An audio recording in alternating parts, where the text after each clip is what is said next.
لیکن وہ جواز بھی دے رہے ہیں بات کا کہ میں اپنے صوبے کو اس طرح بلیڈ کرتا نہیں دیکھ سکتا, اس لیے میں جانا چاہتا ہوں وہاں. دیکھیے اس کے اوپر تو ہم بعد میں آئیں گے, تھوڑا ہم بیک گراؤنڈ ذرا اس کی بھی ریکال کر لیں. پی ٹی آئی اور ٹی ٹی پی یہ ہمیشہ رابطے میں رہے ہیں. اگر آپ کو یاد ہو خان صاحب کا طالبان کے دفاتر یہاں کھولنے کا مسئلہ ہو, وہاں سے 40,000 لوگ لا کے یہاں بسانے کا مسئلہ ہو, یہاں کے پی کے حکومت کا براہ راست مذاکرات جاری رکھنے کا مسئلہ ہو, بے پناہ باتیں ہیں جس کی بنا پر ہم یہ کہہ سکتے ہیں کہ یہ رابطوں کی تاریخ موجود ہے اور رابطے جاری رکھنے کا اندیہ جو ہے وہ اسی بیک گراؤنڈ میں ہے. اس لیے کہ طالبان کے لوگ یقینی طور پر پاکستان میں اگر کسی سے بھی بات کریں گے تو وہ پی ٹی آئی کی لیڈرشپ ہوگی, کیونکہ باقی تو وہ کسی سے بات کرنے کے لیے تیار ہی نہیں ہے. آپ کو یاد ہے نا کہ پاکستان اور ٹی ٹی پی کے تعلق جو مذاکرات تھے یہ کال آف ہو گئے تھے. جی بالکل. سوری, حکومت پاکستان نے بھی اعلان کر دیا تھا, لیکن کسی نہ کسی طریقے سے وہ مذاکرات جو ہے اس کا عمل جاری رہا, چاہے اس کا کریڈٹ آپ فیض حمید کو دے دیں یا جس کو بھی دے دیں, کیونکہ وہ خود بھی کابل پہنچ گئے تھے چائے پینے کے لیے جب وہاں حکومت قائم ہوئی تھی, یاد ہوگا. ہیونگ سیڈ دیٹ, دیکھیے اصل ہنگامہ کھڑا ہوا 8 ستمبر کے جلسے کے بعد. بھائی تو تقریر کر کے غائب ہو گئے 7 گھنٹے کے لیے, لیکن بہت سارے ایم این ایز گرفتار ہوئے. جی پارلیمنٹ کے اندر سے ہوئے, آپ کو معلوم ہے, باہر سے بھی پکڑے گئے لوگ. بہانے بے پناہ بنائے جا سکتے ہیں. کسی نے کہا حکومت کی طرف سے کہ جی 26 نمبر چنگی کے اوپر چونکہ انہوں نے روٹ کی وائلیشن کی تھی اس لیے ہم نے پکڑ لیا. کچھ لوگوں کو اس لیے پکڑ لیا کہ جناب انہوں نے جلسے کے اندر گفتگو ایسی کی ہے. تو ایک ہنگامہ کھڑا ہو گیا. یعنی آپ نے دیکھا کہ پارلیمنٹ کے اندر سے جن لوگوں کو گرفتار کیا گیا ہے ان کی وہ تو میں کریڈٹ دوں گا ایاز صادق صاحب کو, جنہوں نے کمال سیاسی بصیرت کے ذریعے اس بہت بڑے ہنگامے کے اوپر قابو پایا ہے. صحیح بات ہے. اگر وہ ان کی فوری طور پر رہائی کی بات نہ کرتے, اگر وہ اس عملے کو جنہوں نے غیر ذمہ داری کا ثبوت دیا معطل نہ کرتے, اگر وہ 16 رکنی کمیٹی نہ بناتے, تو یہ معاملہ جو ہے یہ بہت زیادہ بھڑکیلا ہو سکتا تھا. بالکل ٹھیک ہے جی. تو ایک کہیں نہ کہیں ایاز صادق کی پوزیشن کو بھی چیلنج چاہتا کہ آپ کی موجودگی اور پھر آپ کے فیصلے کے باوجود انہوں نے تو نہیں کہا کہ آپ جا کے گرفتار کریں, ان کے علم میں ہی نہیں تھی یہ بات. دیکھیے گزارش یہ ہے کہ اس کے اوپر بھی 2 رائے موجود ہیں. ٹھیک ہے. کچھ لوگوں کا کہنا ہے, اور خود اسپیکر صاحب نے اس کا اندیہ بھی دیا ہے کہ مجھے بتا دیا گیا تھا لیکن مجھے یہ پتہ نہیں تھا کہ ان کو پارلیمنٹ کے اندر سے گرفتار کیا جائے گا, وچ از انڈرسٹینڈیبل. اچھا اب دیکھیے جناب, گزارش یہ ہے کہ اب ہم نے دیکھنا یہ ہے کہ حکومت کے پاس کیا آپشنز ہیں. یہ تو ہم نے سارا بتا دیا نا کہ گنڈا پور کی کیا مجبوریاں ہیں, کیا ان کی خواہشات ہیں, اس کا تو تذکرہ ہو گیا. حکومت کے پاس کیا, ایک تو یہ ہے کہ روٹین کے مطابق وہ جس طرح پی ٹی آئی کے کسی بھی لیڈر کا بیان ہوتا ہے وہ گنڈا پور کے بیان کو بھی اٹھا کے پھینک دے, مذمت کرتے ہیں لے دے کے کہ جی ہم کنڈیم کرتے ہیں اس کو. جی. اور دوسرا اس کا طریقہ کار یہ ہے کہ وہ ان سے رابطہ کریں, انہیں بلائیں اور ان سے پوچھیں کہ بھائی آپ کے پاس کیا تجویز ہے, ہاں آپ کیا کرنا چاہتے ہیں. یہ صرف جو خواجہ آصف نے کیا ہے نا کہ یہ ریاست پر حملہ ہے, یہ بغاوت ہے, یہ اس طرح کی باتوں سے صورتحال سنبھلتی نہیں ہے.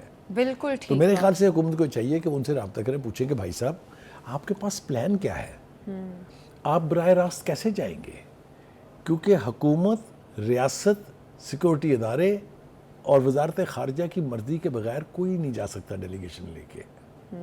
ٹھیک ہے. تو انہیں چاہیے یہ کہ اگر وہ واقعتاً سنجیدگی سے سمجھتے ہیں کہ وہ طالبان کی لیڈرشپ کو قائل کر لیں گے تو پھر انہیں حکومت کا حصہ بننا چاہیے. جو میں ذکر کر رہا تھا کہ پہلے بھی رابطے رہتے تھے پی ٹی آئی کے اور ٹی ٹی پی کے. اس کے علاوہ اگر آپ دیکھیں, پوری تاریخ اٹھا کے دیکھیں تو دونوں ممالک کے بیچ متنازع مسائل کو حل کرنے کے لیے لوہیا جرگہ ہوتا تھا. وہ وہاں کی مقامی زبان میں اس کو لوئی جرگہ کہتے ہیں, لیکن ہمارے یہاں اس کو لوہیا جرگہ ہم نے بنا لیا ہے, جس میں بہت سے اہم نوعیت کے معاملہ جات, بہت سینسٹیو معاملہ جات جو ہے وہ باہمی افہام و تفہیم سے طے ہو جاتے تھے, اور اس میں پاکستان کی طرف سے پوری سیاسی لیڈرشپ جو ہے اس کی نمائندگی ہوتی تھی اس میں.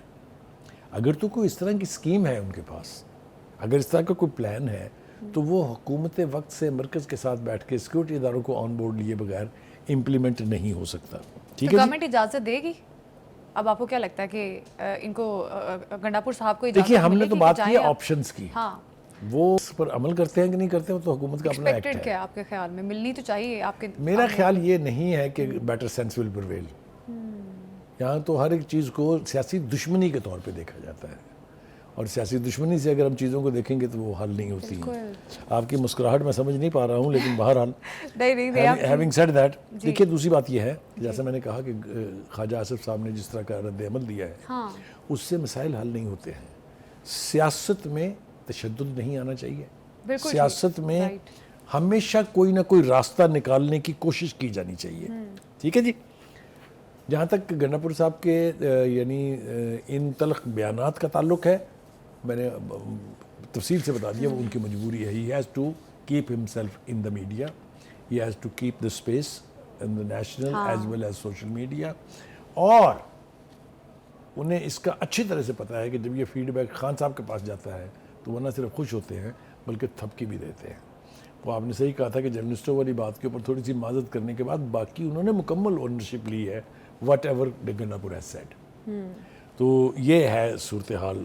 اچھا بخاری صاحب، ہم پچھلے کئی دن سے یہ ایک معمہ بن گیا ہے کہ یہ جو گنڈا پور صاحب کچھ گھنٹے غائب رہے، پھر اس کے بعد بالکل خاموش، جتنی بھڑکیں انہوں نے اپنی تقریر میں ماری ہم سب نے دیکھی کہ میں آ کے دکھاؤں گا، جلسہ کر کے دکھاؤں گا، یہ کروں گا وہ کروں گا. تو یہ جو پراسرار خاموشی تھی، سب نے جواب مانگا کہ کہاں پہ تھے، کدھر تھے، کن کے پاس تھے، میں میٹنگ کر رہا تھا اور سیکیورٹی ایشوز پر یہ ساری چیزیں. تو ان کو چاہیے تھا وہ آتے بتاتے کہ ہاں میں اس جگہ پہ تھا. اور دیکھیے اگر تو وہ جگہ وہی ہے جو ہم سمجھتے ہیں یا جو ہمارے ذہنوں میں ہے تو اس کی تفصیلات بیان نہیں کی جاتی ہوتی. آپ سمجھ نہیں ہے نا. اگر سپوزڈلی اگر ان کا انٹریکشن ہوا ہے سیکیورٹی ایجنسیز کے ساتھ، سیکیورٹی اداروں کے ساتھ، اور انہوں نے کہا ہے کہ یہ فلاں فلاں چیز اور فلاں فلاں ایشوز کے اوپر یہ ریڈ لائنز ہیں، یہ کراس نہیں ہونی چاہیے، تو وہ یہ تھوڑی بتائیں گے کہ مجھے بلا کے انہوں نے یہ کہا ہے. بڑی کوشش کی وہاں جتنے بھی لیڈر جو موجود تھے، جو کور کمیٹی کا اجلاس ہوا وہاں، اس میں انہوں نے کوشش کی دریافت کرنے کی کہ بھائی صاحب آپ کہاں تھے. تو وہ انہوں نے یہی کہہ کے بات ٹال دی کہ جی میں تو چائے پینے گیا تھا اور میں فون میرا اس لیے بند تھا کہ جس جگہ میں تھا وہاں جیمرز لگے ہوئے تھے. ہیونگ سیڈ دیٹ، میرے خیال سے جتنی اس وقت پولیٹیکل پولرائزیشن ہو گئی ہوئی ہے، خاص طور سے جو پارلیمنٹ کے اندر ہم نے دیکھا ہے، کل اور پرسوں 2 دن جس طرح کی تقاریر ہوئی ہیں وہاں پر، جو لب و لہجہ اختیار کیا گیا پی ٹی آئی کی طرف سے اور جو لب و لہجہ اختیار کیا گیا حکومت کی طرف سے، حتیٰ کہ پیپلز پارٹی کے چیئرمین جو ہیں بلاول بھٹو زرداری صاحب، انہوں نے بھی تقریر کی، بہت سینسیبل تقریر تھی اس کی، لیکن انہوں نے بھی یہی کہا، مشورہ دیا یہ کہ دیکھیے ایک حد کو کراس نہ کریں. اگر آپ حد کراس کریں گے تو آپ بھی بانی پی ٹی آئی کی طرح، نہ صرف آپ بلکہ ہم بھی جیل میں ہوں گے. تو میرے خیال سے that was a sane speech. اور بھی اسپیچز ہوئی وہاں پر، لیکن یہ کہ اس جس کو کہتے ہیں نا اس الاؤ میں جو جل رہا ہے، اس کے اوپر پانی ڈالنے کی ضرورت ہے. اس کے اوپر اگر آپ تیل چھڑکیں گے تو یہ آگ کہاں کہاں پہنچے گی یہ طے کرنا اس وقت مشکل ہے. اچھا بخاری صاحب، یہ جو گنڈا پور صاحب نے کہا ہے کہ سپرنٹینڈنٹ جیل کو کہا ہے کہ اگر کوئی بندہ جو گرفتاری جس نے دی ہوئی ہے اور زیر حراست ہے، اگر اس کو کسی اور شخص کے حوالے کیا جاتا ہے تو پھر اس پہ بھی میں جواب دوں گا. دیکھیے یہ گیدڑ بھپکیاں ہیں، یہ زیب داستان ہے. نہ وہ یہ بتا رہے ہیں کہ کس سپرڈنٹ کو کہا ہے انہوں نے، نہ وہ یہ بتا رہے ہیں کس کو یہ سپرد کریں گے. تو جو ہوا میں فائر کرنا ہوتا ہے نا، اس کو میرے خیال سے زیر بحث لانے کی ضرورت نہیں ہے. یا تو وہ نام لیتے کہ فلاں جیل کے جیل سپرڈنٹ نے یہ کہا ہے، یا وہ یہ کرنے جا رہا ہے اور فلاں بندے کو ہینڈ اوور کریں گے. اصل میں میرا ذاتی خیال ہے کہ ان کا اندیا یہ ہے کہ جو ملٹری ٹرائل کی بات ہو رہی ہے خان صاحب کی، وہ اگر کسی نے ان کو ہینڈ اوور کیا تو میں دیکھ لوں گا. لیکن ہم چونکہ انہوں نے نام نہیں لیا ہے، اس لیے ہم بہت زیادہ اندازوں کے اوپر بات نہیں کر سکتے. اچھا، وہ یہ بھی کہہ رہے ہیں کہ بھائی ہم عمران خان کے نظریے پر قائم ہیں، ادارے جو ہیں اپنی اصلاح کر لیں. کیا اداروں کو اصلاح کرنے کی ضرورت ہے، گنڈا پور کو خود اصلاح کرنے کی ضرورت ہے؟ دیکھیے یہ میں نے کہا نا کہ بہت ساری باتیں پولیٹیکل کنزمپشن کے لیے کی جاتی ہیں، اپنی پارٹی کے لوگوں کو ایک میسج دینے کے لیے، اپنی لیڈرشپ کا یعنی مدعا جو ہے وہ بیان کرنے کے لیے. تو اس میں میرے خیال سے الجھنے کی ضرورت نہیں ہے. یہ اس طرح کے بیان بازی ہوتی رہتی ہے، لیکن اصل بات یہ ہے کہ کیا پی ٹی آئی اور جو سٹیک ہولڈرز ہیں ان کے بیچ کہیں برف پگھل رہی ہے، کہیں کچھ راستہ نکل رہا ہے، کیا کوئی بیک ڈور ڈپلومیسی ہو رہی ہے. آپ سمجھ رہی ہیں نا میں کیا کہہ رہا ہوں؟ کیونکہ یہ بازگشت تو ہم نے بہت سنی ہے نا. خود خان صاحب نے کہا تھا کہ میں نے 6 رکنی ایک کمیٹی بنائی تھی جو مذاکرات کرے گی اسٹیبلشمنٹ سے. پھر انہوں نے کہا کہ میں نے ان کو روک دیا، اس کا مطلب یہ کہ مذاکرات ہو رہے تھے. تو بہت ساری باتیں ہیں نا. اچھا بخاری صاحب، ایک چیز یہ میرا خیال ہے سمجھ سے باہر ہے کہ پی ٹی آئی کا 8 ستمبر کا جلسہ حکومت نے اجازت دی آپ جلسہ کریں اور پھر پی ٹی آئی اراکین نے وائلیشنز بھی کی، ہم نے دیکھا براہ راست. اچھا اس کے بعد گرفتاریاں جو کی گئیں تو اچھا نہیں تھا کہ پولیس ایک پراپر پلیٹ فارم سے چلتی اور جس طرح سے پارلیمنٹ میں جا کے انہوں نے ان کو گرفتار بھی کیا، پھر لوگوں کے اندر مختلف آراء پائی گئیں کہ پارلیمنٹ کے تقدس کو بھی پامال کیا. دیکھیے جو گرفتاریاں جس طرح سے ہوئی ہیں، جس طرح سے آپ وہ بیان کر طریقہ رہے کار ہیں، بڑا غلط تھا. ایسی کیا ایمرجنسی وہ اگر غلط نہ ہوتا تو حکومت کو اتنی خفت نہ اٹھانی پڑتی نا. آپ دیکھیں نا کہ ایاز صادق صاحب جو ہے اسپیکر نیشنل اسمبلی کے، he has come to the government's rescue. بالکل انہوں نے ان کو ریسکیو کیا ہے، ورنہ وہ بہت مشکل صورتحال ہے جس میں آپ پارلیمنٹس کو اندر سے اٹھا لائیں. ویسے تو ہم نے کل آپ کی غیر موجودگی میں پنجاب اسمبلی کے سین دکھائے تھے جس وقت پولیس کو کٹاپا چڑھا تھا پی ٹی آئی کی خواتین کے ہاتھوں، یاد ہوگا نا آپ کو بھی، لوٹے لے کے. تو ہم نے دکھایا تھا. پھر ہم نے وہ بھی دکھایا تھا کہ پارلیمنٹ کے اوپر کیسے ٹرک چڑھانے کی کوشش کی گئی تھی 2014 میں. جی. تو یہ ہوتا یہی ہے کہ جو میں کروں وہ ٹھیک ہے، جو کوئی دوسرا کرے وہ غلط ہے. یہ تو ماضی کی غلطی ہے نا جن کو دہرایا نہیں جانا چاہیے، کیونکہ یہ آگے ایک غلط جو ہے ٹریڈیشن قائم ہوگا اور جس کے زیر عتاب بہت سارے لوگ آئیں گے. تو یہ ہمارا جو پارلیمنٹ کی، ہم آپ کو پتہ ہے کہ ہم پارلیمنٹ کے تقدس پہ بات کرتے رہے ہیں کہ پارلیمنٹ سپریم ہوتا ہے، اور جس طرح سے جو بل پاس ہو رہے تھے ہم نے اس پہ بار بار بات کی ہے. تو ٹھیک ہے، آپ کی بات بالکل ٹھیک ہے کہ گورنمنٹ کو بھی اس میں تھوڑا سا اسمارٹ موو ہی لینا چاہیے تاکہ. اچھا بخاری صاحب، ابھی یہ جو احتجاج کرنے والی تھی پی ٹی آئی، اچانک احتجاج مؤخر کر دیا، لیکن یہ کہہ رہے ہیں کہ ہم جلسہ ضرور کریں گے جو ہم نے ستمبر کے اینڈ پہ کرنا. دیکھیے یہ خان صاحب کا جو یہ بیان ہے کہ وہ احتجاج جو ہے، یا خان صاحب کی پارٹی کی طرف سے جو بیان آیا ہے، سگنیفیکنٹ ہے. اس کو آپ انڈرمائن نہیں کر سکتے. اتنی شد و مد کے ساتھ یہ اعلان کیا گیا تھا کہ پورے ملک میں احتجاج کریں گے. ہاں جی ٹھیک ہے، بالکل. اس احتجاج کی کال کو واپس لینا اور صرف ایک جلسے پہ فوکس کرنا یہ بلا وجہ نہیں ہے. میں پھر اسی طرف لے کے جاؤں گا آپ کو بھی اور اپنے ناظرین کو بھی کہ ایسے لگتا ہے کہ کچھ نہ کچھ پیش رفت ہے کہیں نہ کہیں. اب وہ کامیاب ہوتی ہے کہ نہیں ہوتی ہے یہ اس کے بارے میں میں نہیں کہہ سکتا، کیونکہ خان صاحب ایک ضدی آدمی ہے. اگر اچانک وہ پھر ضد پہ اڑ گئے تو سارا کچھ دھرے کا دھرا رہ جائے گا. لیکن کہیں نہ کہیں کچھ نہ کچھ ایسا ہو رہا ہے جس سے یہ توقع کی جانی چاہیے کہ شاید بہتری کا کوئی راستہ نکل آئے. کیونکہ ادروائز آپ دیکھیں پولرائزیشن کہاں پہنچی ہوئی ہے. بہت زیادہ. بالکل. دونوں ایوان جو ہیں، سینٹ ہے، نیشنل اسمبلی ہے، وہاں دیکھ رہی ہیں آپ کس طرح کی گفتگو ہوتی رہی ہے پچھلے چند دنوں میں. تو میں سمجھتا ہوں کہ اگر کوئی بہتر راستہ نکلتا ہے، اگر اس لگی ہوئی آگ کو ٹھنڈا کیا جا سکتا ہے تو ہر ایسی کوشش کی تعریف کی جانی چاہیے، انڈورس کرنا چاہیے اس کو. حکومت اور پی ٹی آئی دونوں اپنے اپنے بیانیوں میں پھنسے ہوئے ہیں. دونوں کو گنجائش پیدا کرنی ہوگی تاکہ پولیٹیکل ڈائیلاگ انیشیٹ ہو سکے. دیکھیں دونوں ایک دوسرے سے بات ہی نہیں کرنا چاہتے. کون نہیں کرنا چاہتا؟ نہ تو بانی پی ٹی آئی کرنا چاہتے ہیں اور حکومت تو ترلے کر کے ان کے تنگ آ گئی، تھک گئی. بخاری صاحب چند لوگ ہیں نا جو چاہتے ہیں کہ ٹھیک ہے ہم بات چیت کریں، لیکن دیکھیں نا اگر پرائم منسٹر کہہ رہا ٹو ہو، وے چیزیں ہوتی ہیں. اگر پرائم منسٹر کہہ رہا ہو تو وہ اپنی پوری پارٹی اور اپنی پوری حکومت کو ریپرزینٹ کر رہا ہے. اگر آصف زرداری صاحب کہہ رہے ہوں تو وہ پیپلز پارٹی کو ریپرزینٹ کر رہے ہیں. اور کہاں سے دیکھیں نا مولانا صاحب سے جس طرح ملاقاتیں کی گئی ہیں، اور بھی بہت سارے سیاسی مولانا صاحب کی بات ہم کریں گے، لوگ ہیں ان کے ساتھ ملاقاتیں کی ہیں. تو میرا خیال ہے اگر ایک بہتر طریقے سے مذاکرات یا بات چیت ہو جائے تو پھر بہتر ہے. دیکھیے بات چیت کا راستہ تو میں نے کہا ہے کہ الٹیمیٹ راستہ ہے، اس کے بغیر کوئی مسئلہ حل ہونے والا نہیں ہے. لیکن اگر آپ مجھے، اب میں مجبور ہو رہا ہوں یہ کہنے پہ، اگر تو آپ مجھے یہ کہلوانا چاہتی ہیں کہ جو کچھ گنڈا پور صاحب نے کہا وہ بہت کمال کی چیزیں ہیں، بہت اچھی باتیں انہوں نے کی ہے، بالکل ایسا نہیں ہے. جو لب و لہجہ ہے ان کا، جو لفظوں کا چناؤ ہے ان کا، اس میں سے بہت ریاست کے لیے بہت چیلنجز ہیں اس میں. تو میں اب اس کی مذمت تو نہیں کر رہا ہوں، لیکن اگر آپ لفظوں کے تیر برساتے رہیں گے تو برف نہیں پگھلے گی. صورتحال بد سے بدتر ہوتی چلی جائے گی جو ہم افورڈ نہیں کر سکتے ہیں. اس لیے کہ آئی ایم ایف کا سٹاف لیول معاہدہ ہونے کے باوجود ایکسیکیوٹ نہیں ہو رہا ہے، اس لیے وہ کہتے ہیں پولیٹیکل سٹیبلٹی نہیں ہے آپ کے ہاں.